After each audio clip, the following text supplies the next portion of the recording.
전북에 사는 정형구 씨가 오래전 재수할 때 친구 3명과 함께 지리산에서 겪은 기이하고도 소름 돋는 체험입니다.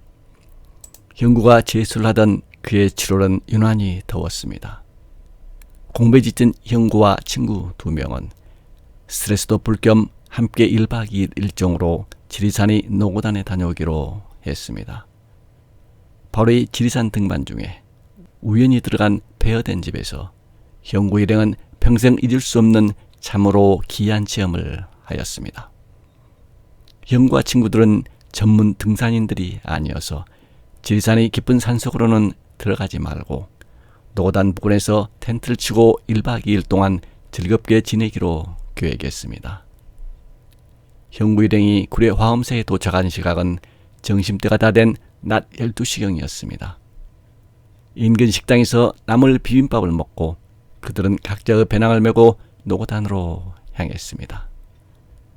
출발 전에 식당 조업원에게 화엄사에서 노고단 대피소까지의 거리와 소요 시간 등을 물어보니 노고단 대피소까지의 거리는 약 7km이고 등산하는 데 걸리는 시간은 약 2-3시간 정도라고 대답했습니다. 그때가 7월 중순이 한여름이기는 했지만 마침 안개비가 내리고 있어서 등산하기는 좋았습니다. 등산하는 중간중간 쉬어가면서 그들은 오후 4시경 노고단 대피소에 도착했습니다. 그리고 거기에서 저녁밤으로 라면을 끓여 먹고 다시 배낭을 꾸렸습니다. 안개비도 그저껜이 대피소를 나와서 산속에서 자유롭게 하룻밤을 지내보기로 의견을 모았던 것입니다. 형과 친구들이 대피소를 나와서 어두운 산길을 약 1시간 반 정도 걸어가니 텐트를 치기에 아주 좋은 위치가 나왔습니다. 그들은 그곳에 텐트를 치고 가지고 온 소주를 한 잔씩 마시면서 재수 생활에 대한 이런 얘기들 나누었습니다. 그러다 보니 어느덧 밤 11시가 넘자 3명 모두 피곤해서 텐트 안에서 잠이 들었습니다. 그렇게 한참을 자다가 형구는 텐트 바닥의 느낌이 이상해서 잠이 깨었습니다. 형구가 일어나 보니 텐트 바닥이 축축해지며 물이 차오르고 있었습니다. 텐트 주변에 얕은 배수로를 봤지만 밤에 텐트 위치를 잡다 보니 주변보다 좀 낮았던 것입니다.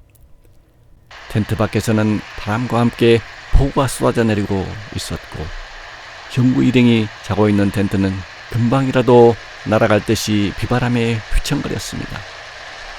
형구는 잠에 골아떨어져 있는 친구들을 황급히 깨워서 현 상황을 설명하고 당장 텐트를 걷어서 대피소로 철수하자고 했습니다. 텐트를 걷고 있는 중에도 폭우는 계속 쏟아져서 그들은 모두 비에 흠뻑 젖었습니다.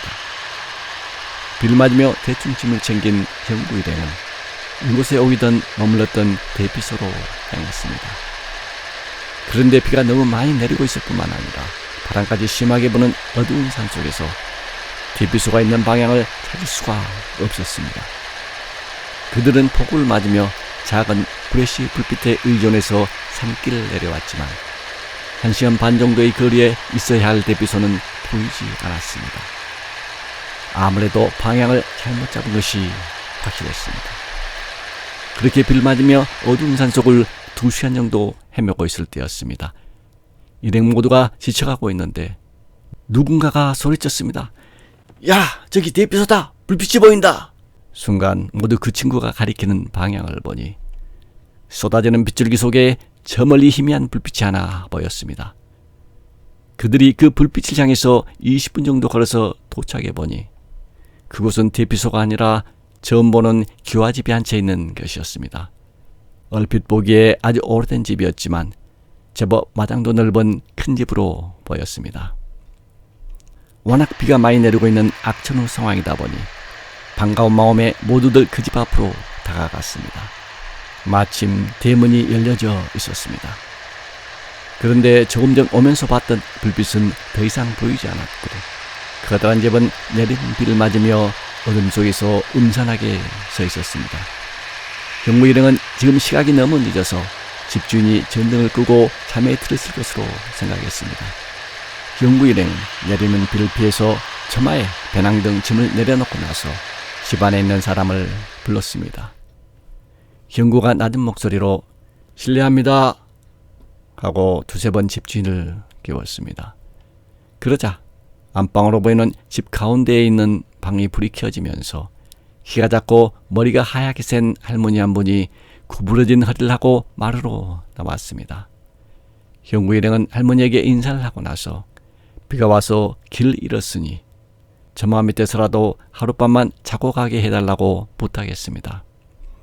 그러자 할머니는 길 잃은 등산객을 많이 겪어보신 탓인지 고개를 끄덕이며 마루 위에 올라와서 쉬어. 그리고 저 부엌에 가면 큰 냄비에 돼지 고깃국이 있으니 배가 고프면 먹어 하시면서 부엌이 있는 곳을 손으로 가리키고는 다시 방으로 들어가셨습니다. 형구 일행은 고맙다는 인사를 하고 구레시를 들고 부엌으로 향했습니다. 부엌에 가보니 큰 냄비가 하나 있었는데 뚜껑이 조금 열려 있었습니다. 뚜껑을 들고 담겨 있는 것을 보니 맛있게 보이는 돼지 고깃국이 가득 담겨 있었습니다. 형구 일행은 배낭에서 커다란 코펠을 가지고 와서 냄비 속에 고깃국을 절반 정도 담았습니다. 다 먹기에는 양이 너무 많았기 때문입니다. 그리고 고깃국을 담은 코펠에 라면 사리를 3개 넣어서 휴대용 가스버너로 끓였습니다. 이윽고 고깃국이 끓으면서 맛있는 냄새가 나자 형구 일행 3명은 먹기 시작했습니다. 빗속에서 몇 시간 동안 산속을 돌아다닌 탓에 돼지 고깃국에 넣은 라면 맛은 그야말로 꿀맛이어서 둘이 먹다가 하나가 죽어도 모를 지경이었습니다. 그렇게 3명은 맛있게 라면을 먹고 나자 식곤증이 몰려와서 모기들이 달려드는데도 불구하고 모두들 마루 위에 누워서 깊은 잠에 들었습니다. 그리고 다음날 아침 산속의 날이 밝아오자 형구 일행은 하나둘씩 잠에서 깨어났습니다. 다행히 비는 그치고 밝은 햇살이 동쪽에서 힘차게 올라오고 있었습니다. 형구 일행은 일어나서 하룻밤 잠을 잔 이 집의 곳곳을 자세히 살펴보고는 모두들 깜짝 놀랐습니다. 지난밤 장대비 속에서 보았던 것처럼 바닥이 넓은 큰 집이 아니라 지은 지가 아주 오래돼서 다 허물어져가는 화전면의 집이었습니다. 집의 양철 지붕은 녹이 슬슬 꺼져 있었고 여기저기 흙벽이 무너져 내린 것이 보였습니다. 그리고 아침이 되었는데도 마루와 붙어있는 안방에서는 아무런 인기척이 없었습니다. 형구 일행은 할머니에게 감사하다는 인사를 하려고 안방 문 쪽으로 갔는데 안방문이 조금 열려있는 것이 아니겠습니까? 그들이 열린 문을 통해서 안방을 보니 안방의 천정 일부는 찢어지고 내려앉아 있었으며 방의 구들장도 여기저기 꺼져 있는 폐허 상태여서 사람이 누워서 잘 공간이 아예 없어 보였습니다. 그리고 지난밤에 보았던 머리가 하얗게 센 할머니의 모습은 안방뿐만 아니라 집안 어디에도 없었습니다. 형구 일행은 할머니가 아침 일찍 볼 일이 있어서 밖에 나간 것으로 생각했습니다. 그때 일행 중인 누군가가 배가 고프다면서 어제 남겨놓은 돼지 고깃국에 라면살을 넣어서 아침을 때우자고 말했습니다. 그러자 그들 모두는 당연히 찬성했습니다. 그런데 말입니다. 어제 남겨놓은 돼지 고깃국을 가지러 부엌 쪽으로 갔던 친구의 으악! 하는 짧은 비명소리와 함께 구토를 하는 소리가 들려왔습니다. 친구의 비명소리를 듣고 쫓아간 형구 일행에게 그 친구는 손가락으로 돼지 고깃국이 담긴 냄비를 가리키며 구토를 계속했습니다. 형구 일행은 그 친구가 가리키는 대로 고깃국이 담긴 냄비를 들여다보았습니다. 그런데 원 세상에 이럴 수가. 그 냄비 속의 국물에는 돼지고기들과 함께 수많은 구더기들이 구물거리고 있는 것이 아니겠습니까? 형구 일행 모두는 그야말로 경악을 금치 못했습니다. 그렇다면 어젯밤 어둠 속에서 라면살을 넣고 끓여 먹은 이 돼지 고기 국물이 바로 이 구더기 국물이었단 말인가? 그들 모두는 잠시 동안 멍하니 할 말 잊고 있다가 부엌을 나와서 집의 여기저기를 살펴보기 시작했습니다. 집의 한쪽 마당에는 재단처럼 돌 몇 개를 쌓아놓은 것도 있었고 촛불을 많이 사용했는지 여기저기 촛농이 많이 떨어져 있었습니다. 그리고 한쪽에는 제사 지낼 때 음식을 담는 낡은 제기들도 몇 개 보였습니다. 참으로 괴기스럽기 짝이 없는 그 집에서 형구 일행은 더 이상 머물 수가 없었습니다. 그들은 서둘러 짐을 싸서 그 집을 나와 다시 대피소로 향했습니다.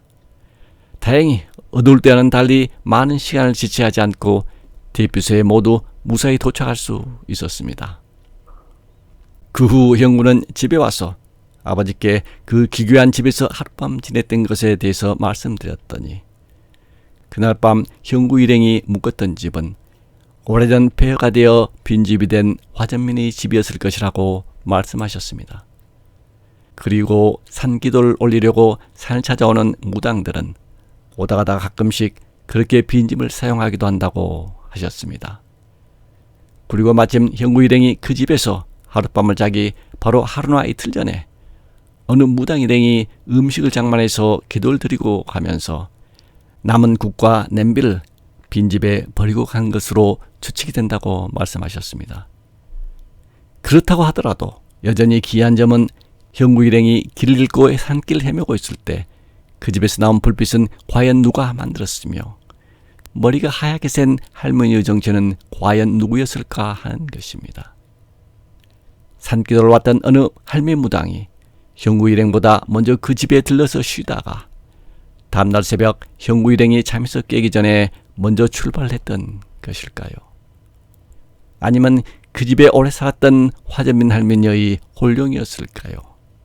여러분의 생각은 어떻습니까?